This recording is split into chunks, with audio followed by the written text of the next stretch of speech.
देशभर इंधन आणि गॅस पुरवणाऱ्या हिंदुस्थान पेट्रोलियमच्या प्रवासाला 52 वर्ष पूर्ण झाली आहेत। त्यानिमित्त जिल्ह्यातील HP पेट्रोलियमच्या मालकांच्या उपस्थितीत फाउंडेशन डे कार्यक्रम घेण्यात आला। मंगरायाची वाडी फाट्याजवळील HP हायवे सर्व्हिसेस या ठिकाणी झालेल्या सोहळ्यात रक्तदान शिबिर आणि वैद्यकीय तपासणी शिबिर तसंच वृक्षारोपण असे उपक्रम पार पडले। हिंदुस्थान पेट्रोलियमच्या वतीनं झालेल्या फाउंडेशन डे कार्यक्रमाला कंपनीचे सेल्स मॅनेजर समर रिझवी यांची प्रमुख उपस्थिती होती। त्यांच्या हस्ते रक्तदान शिबिराला सुरुवात झाली। रिझवी यांच्यासह जिल्ह्यातील पंप मालक आणि व्यवस्थापकांनी रक्तदान केलं।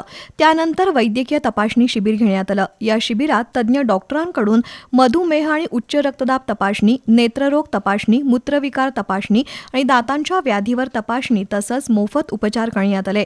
HPCLच्या स्थापनेपासून आजपर्यंत चा प्रवास आणि कंपनीचा विस्तार याबाबत सेल्स मॅनेजर समर रिझवी यांनी माहिती दिली, तर काही पेट्रोल पंप चालकांनीही मनोगत व्यक्त केलं। यावेळी HPCLचे अधिकारी आणि कर्मचारी उपस्थित होते।